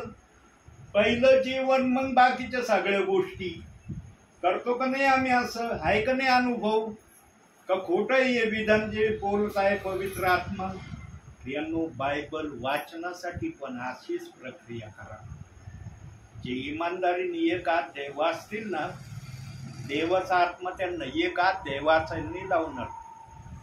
माझ्याजवळ असे प्रियजन आहेत, त्यांचे शब्द आजही माझ्या कानात पवित्र आत्मा आवाज त्याचा होऊ देतोय. असे विश्वासणारे मी पाहिले. ते म्हणले, ब्रदर, आम्ही 1 अध्याय वाचायला सुरुवात केला, काही दिवस 1 अध्याय वाचलो, पण आजच्या समयाला, या घडीला आम्ही 10 अध्याय वाचतो. 10 अध्याय वाचल्याशिवाय आम्हाला कळतच नाही आम्ही बायबल वाचलो म्हणून. प्रियांनो, जितकं आम्ही बायबलला आमच्या जीवनात जवळून ओळखण्याचा प्रयत्न करू ना, पवित्र आत्मा तेवढ्या जवळून आमच्या समोर यायला समर्थ आहे. पण आम्ही विश्वासाने केलं पाहिजे. नाही बाबा, हे सेवक दर वेळेला येतात, संदेशामध्ये यांचे उद्गारच आहेत, काय माहिती यांनी पाठच केलेत का काय माहित नाही ते उद्गार, की 1 अध्याय वाचत जा. आम्ही ऐकलंय, पण हे वारंवार आम्हाला सांगतच राहते. असं जर घेतलं ना, मग मला नाही सांगता येणार तुम्ही काय कराल आणि पवित्र आत्मा तुमच्यासाठी काय करेल. पण ऐकल्याप्रमाणे जर कृती केली ना विश्वासाने, हमखास आशीर्वाद तुमच्यासाठी आहे. माझ्या ध्याना मनातही नव्हतं प्रियानो बायबल माझ्या जवळ आहे. मी खोटं नाही बोलत, ही बायबल माझ्या जवळ आहे. अजिबात मी खोटं बोलत नाही. मी कधी ध्यानातही आणलं नव्हतं, मनातही आणलं नव्हतं की मला पुरस्काराने सन्मानित होता येणार आहे आणि पुरस्काराने सन्मानित झालेलं हे प्रमाण आहे म्हणून हे घातलं. हे उगाच घालून नाही आलो मी.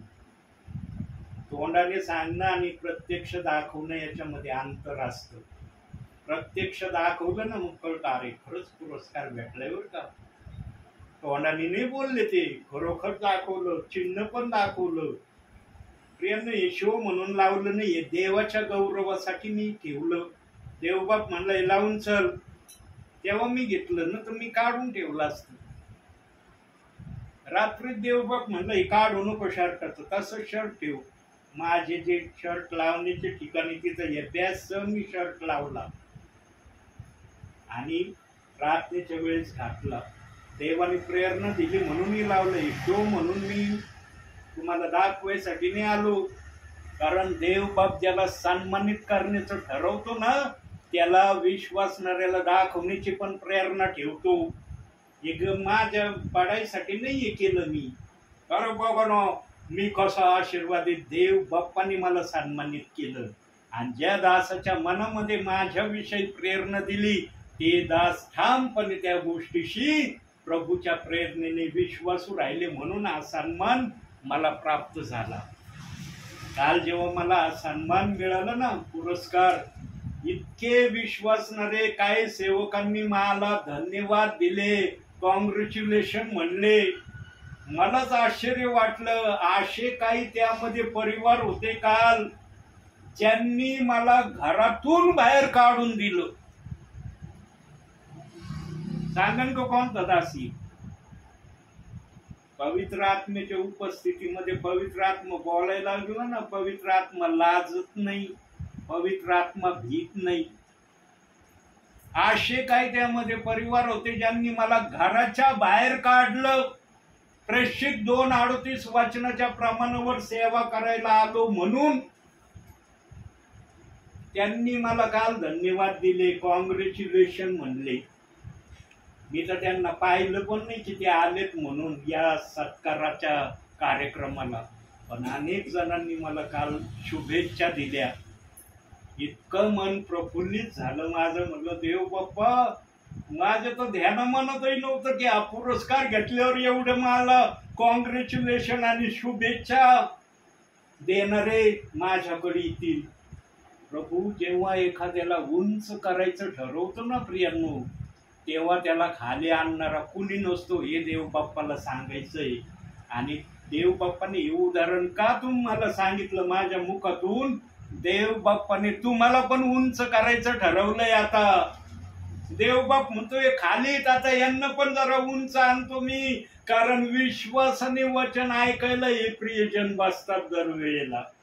तुमचं बसणं व्यर्थ नाही प्रियांनो. तुमची बुद्धी कदाचित म्हणत काय नाही ब्रदर आले हो म्हणून बसणं भाग आहे, नाही बसलो तर माहित नाही ब्रदर पुढच्या वेळेला येतात का नाही आमच्या घरी. म्हणशील तिथं जातो मी, कुणीच बसत नाही प्रार्थनेला, कशाला जाऊ तिथं. म्हणून मी सांगितलेलं आहे, आज पुन्हा सांगतो. देवाचा आत्मा मला म्हणलं ना, एक विश्वासणाऱ्याला वचन सांग. मी एक विश्वासणाऱ्याला वचन सांगायला प्रभूच्या सानिध्यामध्ये भीत नाही. पण सांगणारा मला प्रभू असला पाहिजे. मी माझ्या बुद्धीने कधीच सांगणार नाही. माझ्या देवाची मर्जी असली मी जरूर सांगन. पण देव म्हणला ना नको सांगू, तिथं मी क्षणभर पण थांबणार नाही. रेणू फार आशीर्वादित आहे तुम्ही. येणाऱ्या दिवसामध्ये देवबाप तुमच्यासाठी काही ना काही योजना करेल. पण वचन वाचण्यापासून स्वतःला दूर ठेवू नका. आणि व्यसनाच्या बाबतीत काही विचार करतात का नाही? त्या व्यसनांना कवर त्या घरामध्ये राहू द्यायचा, हाकडून कधी देणार त्या व्यसनांना? निघ या घरातून. कोठवर या घरामध्ये बसतोस? या घरात देवाला बसायची जागा आहे, तू कशाला येऊन बसलास? म्हणतात का नाही त्या व्यसनाला? का म्हणतात लय छान आहे हो व्यसन, अरे वा व्यसनाला घेऊन मी प्रभूचा गौरव करतो, मला खूप सुंदर वाटतंय. प्रभूला नाही सुंदर वाटणार, तुम्हाला वाटल. प्रभू म्हणशील नाही, एका म्याना 2 तलवारी बसूच शकत नाही, ते जबरदस्तीने 2 तलवारी बसू राहिली. बसवायच्या का 2 तलवारी? आहे का इच्छा प्रभूच्या नाही. उपस्थितीमध्ये 2 तलवारी बसवायची? म्हणून प्रियांनो, पुन्हा एकदा त्या बहिणीचं नाव देव बाप्पाचा आत्मा घेत आहे. शोभा कदम या बहिणीने 30 वर्षाची मिसरी एका सेकंदात सोडून दिली आणि ती बहीण आज जवळजवळ 1 वर्ष होण्याच्या मार्गावर आहे. मिसरी विरहित प्रभू मध्ये आजपर्यंत चाललेली आहे. आणि आणखी एक शब्द सांगू द्या प्रियांनो मला. मागील जवळजवळ 2.5 महिने झाले, 2.5-3 महिने झाले त्या परिवाराकडे जाण्याची देव बाप्पाने मला प्रेरणा दिली नाही. आतापर्यंत मी त्या बहिणीकडे प्रार्थनेला गेलेलो नाही. बायबल साक्षीला आहे. मला देव बाप्पाने दाखवलं ना, मी गेल्याशिवाय राहत नाही. पण ती बहीण आजही मिसरी विना प्रभू मध्ये चाललेली आहे. ऐका, ती बहीण ऐकायला इथं म्हणता येईल का तुम्हाला? नाही आहेत त्या बहिणी या ठिकाणी. तुम्ही बोलतात नाही का, ती बहीण इथं बसली म्हणतात का? एखाद्याचं गौरव त्याच्या माग होण्यामध्ये धन्यता आहे. असं व्यसन सोडण्याची तयारी दाखवा. नाही तर म्हणा घरात बसलास ना मिसरीच्या दुरात्म्या, मला फार छान वाटतंय. अरे तंबाखूच्या दुरात्म्या थोड्याशा काने कोपऱ्यात बसलास ना, थोडीच खातो मी, मोठी नाही खात, थोडीच खातो, अगदी थोडी, एकदाच खातो, दुसऱ्यांदा घेतच नाही. एकदा का व्हायना घेण्याची मला इच्छा आहे. कोणत्या तरी कोण्यात तुला ठेवलंय. प्रभूला वाटण का चांगलं? म्हणून बाप्तिस्म्यासाठी प्रभू मला प्रेरणा देत नाही. तुम्ही बोललात, देवाने शब्द ऐकलेत, लिहून ठेवलेत तुमचे शब्द. मी नाही लिहून ठेवले, प्रभूने लिहून ठेवलेत. अरे विश्वासाने यांनी प्रार्थनेमध्ये जे उद्गार काढले ते महत्वाचे. डोळे बंद असताना जे उद्गार निघले ते महत्वाचे. चर्चामध्ये तर कुणी पण बोलतं, पण डोळे बंद असताना जर बाप्तिस्म्याविषयी कुणी प्रार्थना करतो तो ते त्यांचा आत्मदेव बाप्पाला सांगतो की मला बाप्तिस्मा घ्यायचाय प्रभू, तू द्यायची तयारी कर, तुझ्या दासाला सांग. तू देव बाप्पांनी ते शब्द नोट करून ठेवले आहेत. पण फक्त व्यसनामुळं देवबाप ती पुढची प्रक्रिया तुमच्यासाठी घेत नाही ज्याची तुम्ही अपेक्षा माझ्याकडे करत आहे. मी तर कधी पण बाप्तिस्मा द्यायलाच बसलेलोय. मला तो अधिकारच आहे, बाप्तिस्मा कर. पण देवाच्या आत्म्याशिवाय मी पण बाप्तिस्मा करू शकत नाही. मी माझ्या बुद्धीने केलं आणि संकट आले तर काय करायचं मग? बाप्तिस्म्यानंतर 1 महिन्याने जर महासंकट आले तुमच्यावर, कुणाच्या नावाने खडे फोडतात, इतरांना कोणाचं नाव सांगतात, वाहो तिथं असलो रात्रीची यायचे बुरको आल्यावर मग आम्हाला बसल्याशिवाय करमतही नव्हतं. अरे आले बसलोच पाहिजे. खूप वचन सांगायचे, खूप आम्हाला प्रभूच्या नावाने चालवायचे. पण बाप्तिस्मा दिला बघा ना आमची काय हालत झाली. कुणाची निंदा होईल? सेवकाची होईल का प्रभूची होईल? सेवकाची. सेवकाची नाही होणार, प्रभूची निंदा होईल. कारण सेवक कुणाच्या नावाने बाप्तिस्मा देणार आहे? प्रभूच्या. प्रभूचं नाव घेणार आहे ना तो, का तो स्वतःचं नाव घेणार आहे का? माझ्या नावाने मी बाप्तिस्मा करतो.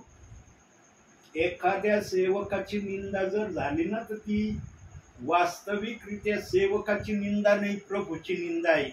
म्हणून प्रभू म्हणला माझ्या प्रेरणेशिवाय बाप्तिस्मा करू नको. आणि केला ना तर तुझ्या नावाने ते जन्मभर खडे फोडतील. कधी ना कधी त्यांच्यावर संकट आले ना तुझं नाव पहिलं घेतील ते आणि इतरांना सांगते त्या दासामुळे आमची अशी हालत झाली. म्हणून या गोष्टीचा मी लय जवळून अनुभव घेतलाय.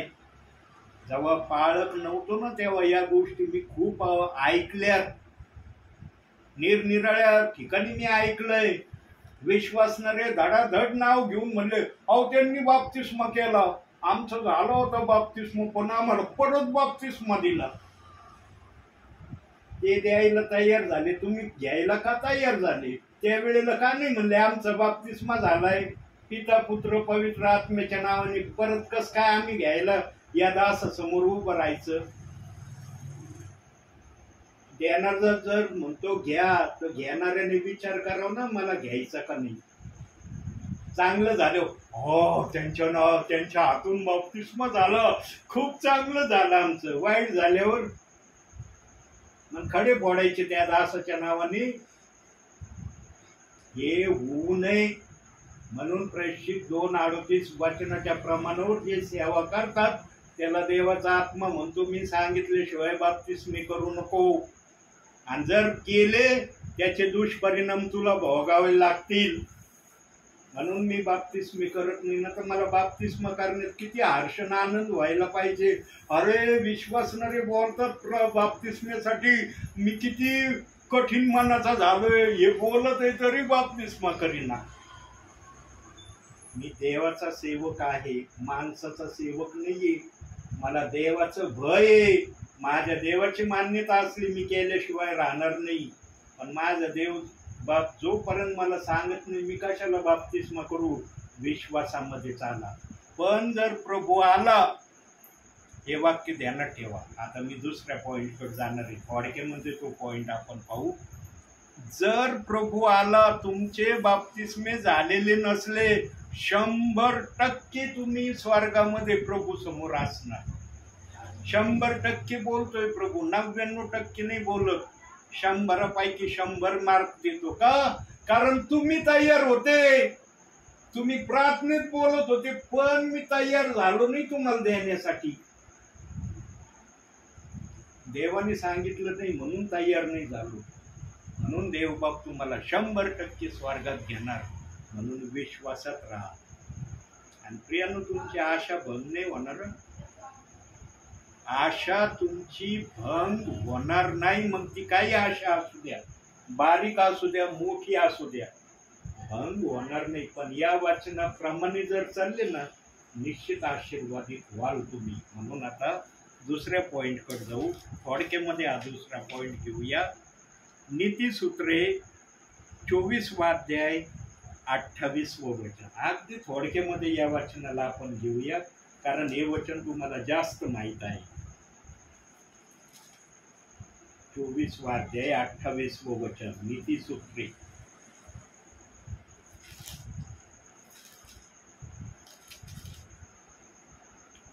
आपल्या भावाविरुद्ध विनाकारण साक्ष देऊ नको. तू आपल्या वाणीने ठपवू नको. बघा आता माझ्या लिखाणामध्ये मी काय लिहिलंय, शेजाऱ्याविरुद्ध विनाकारण साक्ष देऊ नको. बायबलच्या भाषांतरामध्ये पण बदल करण्यात आलेले आहेत. मधासारखे गोड जे शब्द आहेत ना, त्याचे जरासा गोडपणा कमी करण्यात आलेला आहे. इथं काय शब्द वापरलाय, भाऊबंधाविरुद्ध विनाकारण.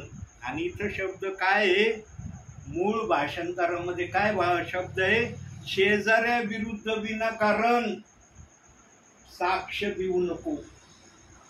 यांनो, आपल्या जीवनामध्ये कोणाच्या विषयी साक्ष द्यायची किंवा स्वतःच्या जीवनामध्ये पण साक्ष द्यायची, तर ती साक्ष प्रभूने केली का तशी जरूर सांगा. त्यात प्रभूचं गौरव आहे आणि ऐकणाऱ्यांसाठी आशीर्वाद आहे.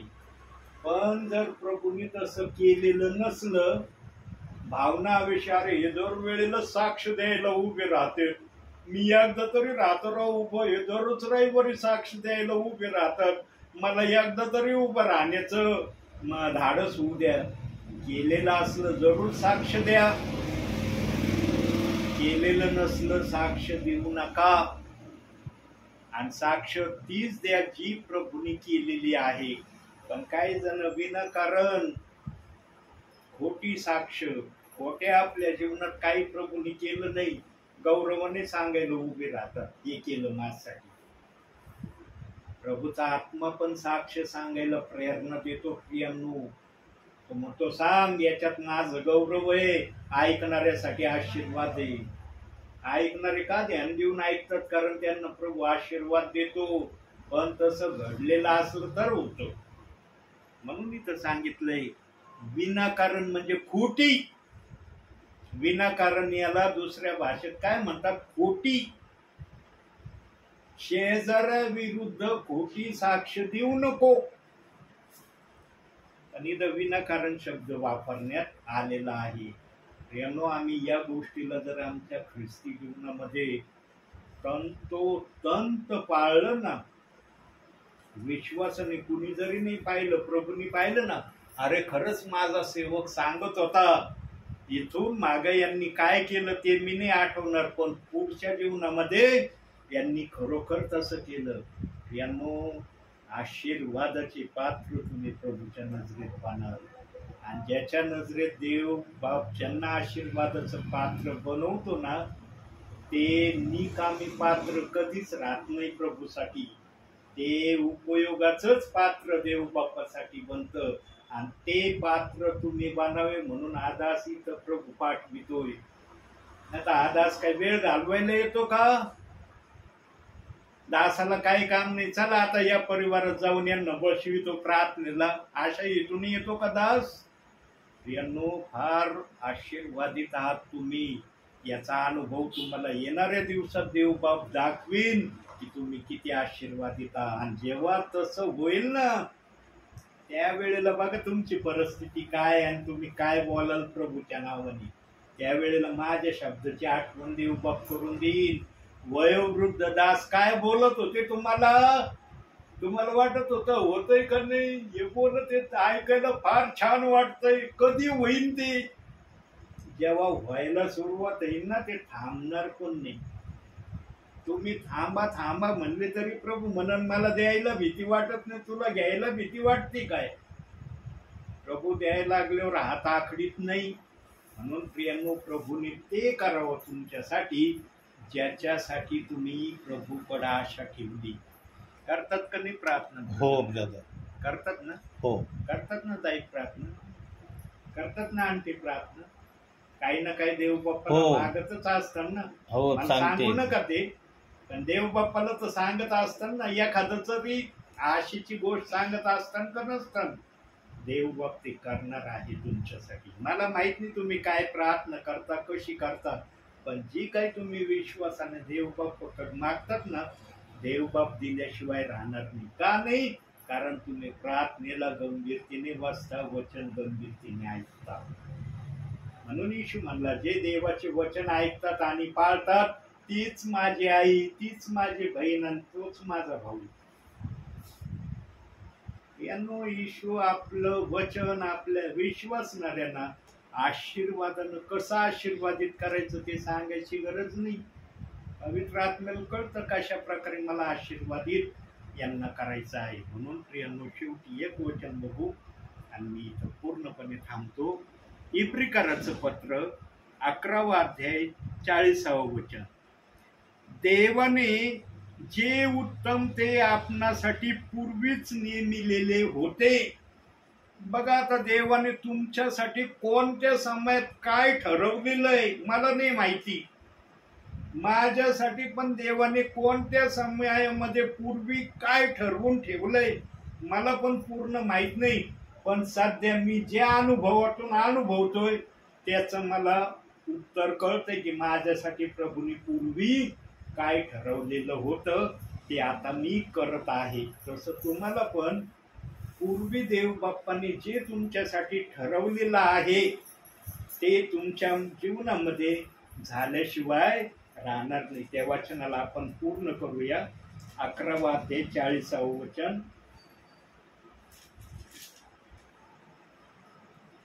देवाने जे उत्तम ते आपणासाठी पूर्वीच नेमिलेले होते यासाठी की त्यांनी आपणा वाचून पूर्ण होऊ नये.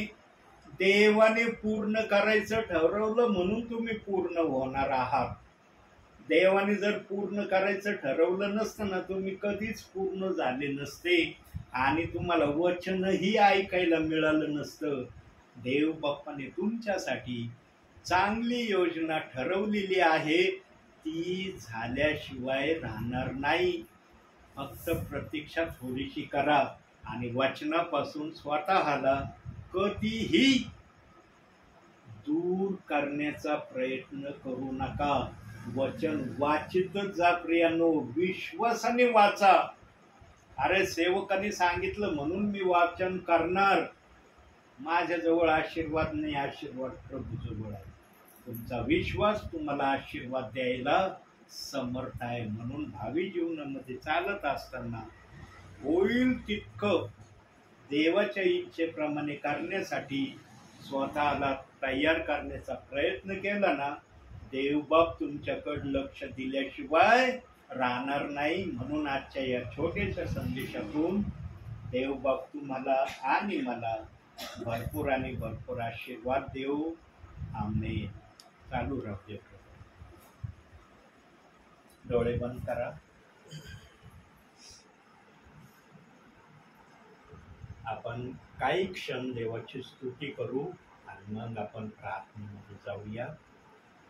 Hallelujah, hallelujah, hallelujah, hallelujah. Praise the Lord, praise the Lord, praise the Lord. Glory Jesus, glory Jesus, glory Jesus. Thank you, Master. Thank you, Master. Gracious Father, gracious Father. Hallelujah, Hallelujah, Hallelujah. प्रभू, आम्ही तुला धन्यवाद देतो, तुझ्या नावाला उंचावतो, तुला मान, महिमा, गौरव, सन्मान, स्तुती देतो, तुझा आदर करतो, तुला उंचावितो, तुला स्तवितो. माझ्या बापा, तो अतिशय सुंदर असा आमचा प्रभू आहे. माझ्या बापा, आम्ही तुला लाखो लाखो धन्यवाद देतो. उठाते हैं तेरा नाम, तेरी स्तुति करते हुए घुटनों पर हम आकर करते हैं तुझसे प्रार्थना. उठाते हैं तेरा नाम, तेरी स्तुति करते हुए घुटनों पर हम आकर करते हैं तुझसे प्रार्थना. मिलकर हम गाए प्रभु की स्तुति हो, मिलकर हम गाए हालेलुया, हालेलुया,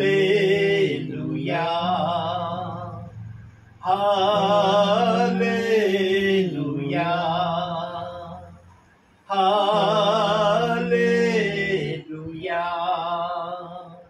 आएगा मेरा यीशु हमें लेने एक दिन, जाएंगे हम उसके संग जहाँ पर होगा अनंत जीवन.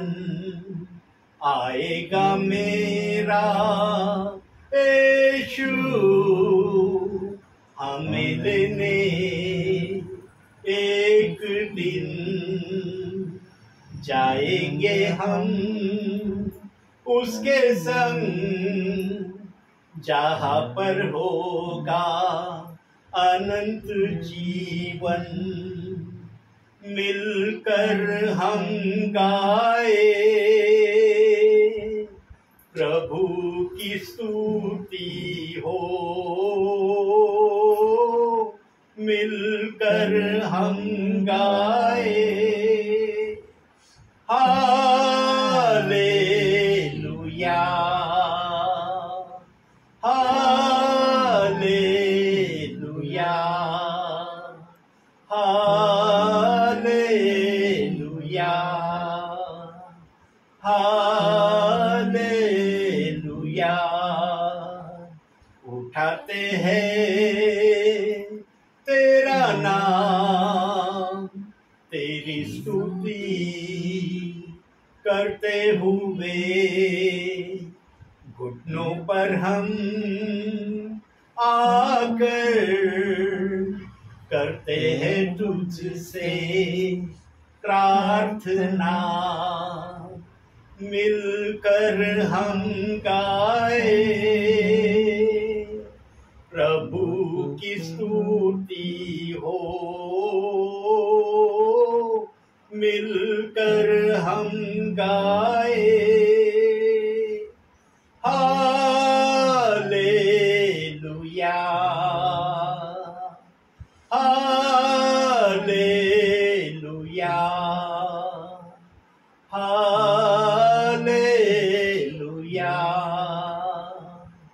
Hallelujah, hallelujah. होय माझ्या बापा, तुझ्या नावाला आम्ही धन्यवाद देतो, तुझ्या नावाला उंचावतो, तुला आदर सन्मान गौरव आम्ही देतो. कारण माझ्या बापा, तू आमच्या जीवनामध्ये आहे म्हणून आमच्या जीवनाला काही अर्थ आहे. आमच्या जीवनात जर तू नसता माझ्या बापा, तर आमच्या जीवनाला अर्थ असता किंवा नसता हे आम्हाला सांगता आलं नसतं माझ्या बापा. प्रभू, आम्ही तुला धन्यवाद, तुझं गौरव करतो. आज जे सुंदरसं वचन या प्रियजनांसाठी तू पाठवलं माझ्या बापा, माझ्या ध्यानामनातही नव्हतं माझ्या बापा की मी काय बोलणार आहे, कसं बोलणार आहे आणि कोणत्या विचाराने, कोणत्या वचनाच्या हेतूने प्रभू माझ्या मुखातून आपलं वचन प्रगट करणार आहे. मला काहीही कल्पना नव्हती. केवळ 4 वचन मी तुझ्या उपस्थितीमध्ये लिहिले होते माझ्या बापा, परंतु त्या 4 वचनाच्या माध्यमातून तू किती वेळ बोललेला आहे हे मला सांगता येणार नाही. पण माझ्या बापा, जे काही तू बोललेला आहे ते अतिशय उपयुक्त या परिवारासाठी बोललेलं आहे. या परिवाराने जर खरोखर माझ्या बापा तुझ्या सांगण्याप्रमाणे स्वतःला तयार करण्याचा प्रयत्न जर सुरू केला, निश्चित माझ्या बापा यांच्यासाठी तुझ्या मनामध्ये जे आशीर्वाद तू देण्याचं ठरवलेलं आहे ते आशीर्वाद यांना तू दिल्याशिवाय राहणार नाही. ठरवणं तुझ्याकडं आहे माझ्या बापा.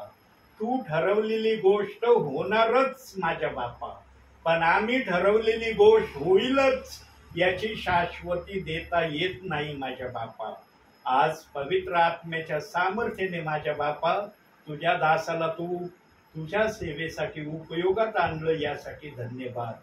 ज्या प्रियजनांनी वचन ऐकलं ध्यान देऊन माझ्या बापा, त्यांना आशीर्वाद दे माझ्या बापा.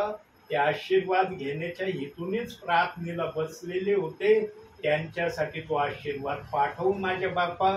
कसे पाठवायचे, केव्हा पाठवायचे, किती पाठवायचे ते तुझ्या हातात आहे माझ्या बापा. मी तुला विनंती करतो, यांना आशीर्वादाने भर माझ्या बापा, यांना आशीर्वादित कर माझ्या बापा. आज जरी माझ्या बापा यांच्या चेहऱ्याकडे पाहून माझ्या बापा मला जर इतकं समजतं कळवळ्याने माझ्या बापा, तुला तर यांचं संपूर्ण जीवन माहीत आहे माझ्या बापा. मला जर थोडं फार कळतं माझ्या बापा यांच्या चेहऱ्याकडे पाहून, तर तुला किती कळतं माझ्या बापा. प्रभू, यांना आशीर्वादित कर, यांची सहाय्यता कर, यांची मदत कर. हीच मी दास सेवक या नात्याने तुला विनंती करतो. या परिवारातले सर्व लहान थोर प्रियजन तुझ्या कृपेच्या हातात तू ठेव. सर्वांबरोबर तू राहा, सर्वांच्या द्वारे तू उंचावला गौरवीला जा, अशी मी तुला विनंती करतो. प्रभूची शांती या जागेत राहू दे माझ्या बापा. या घरातल्या तेला मिठा पिठाला आणि सर्व वस्तूंना तू आशीर्वाद दे माझ्या बापा. या घराच्या सभोवती तुझे दूत यांच्या रक्षणासाठी सदैव तू उभे कर, अशी ही प्रार्थना करतो. तू आपल्या दासाला आत्म्याच्या प्रेरणेने आज या ठिकाणी येण्यास सहाय्यता केली, यासाठी धन्यवाद. मान सन्मान गौरव सर्व माझ्या बापा मी तुला देतो. स्वर्गीय बापा, संपूर्ण पाचरणे परिवार तू आशीर्वादाने भर. पगारे कुटुंब पण तू आशीर्वादाने भर माझ्या बापा. प्रत्येक परिवारामध्ये काही ना काही समस्या आहे, अडचणी आहे, प्रॉब्लेम आहे, काही ना काही आहे माझ्या बापा, जे आम्ही इतरांना सांगत नाही, पण तुला सांगितल्याशिवाय आम्ही राहत पण नाही माझ्या बापा. आमच्या सर्व समस्या तू सोडव आणि आम्हाला तू आनंदी कर, अशी मी तुझ्याकडे विनंती करतो. प्रार्थना ऐकली, धन्यवाद. तारणारा प्रभू येशू ख्रिस्त याच्या प्रिय आणि गोड नावानं मागतो म्हणून तू ऐक माझ्या बापा. आमेन. हे आमच्या स्वर्गातील बापा, तुझे नाव पवित्र मानले जाऊ, तुझे राज्य येऊ, जसे स्वर्गात तसेच पृथ्वीवर तुझ्या इच्छेप्रमाणे हो. आमची भाकर आज आम्हाला दे, आणि जसे आमचे कृष्ण आम्हाला सोडले आहे तसे तो आमचे कृष्ण आम्हाला सोड. तर आम्हाला परीक्षेत तर नकोस, तर आम्हाला वाईटापासून सोडव. कारण की राज्य, सामर्थ्य आणि गौरव ही सर्व काळ तुझीच आहे. आमेन. प्रभु येशू रक्त की जय. प्रभु येशू रक्त की जय. प्रभु येशू रक्ताचा जय जयकार असो. आमेन.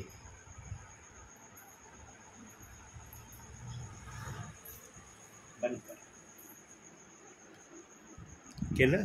नाही.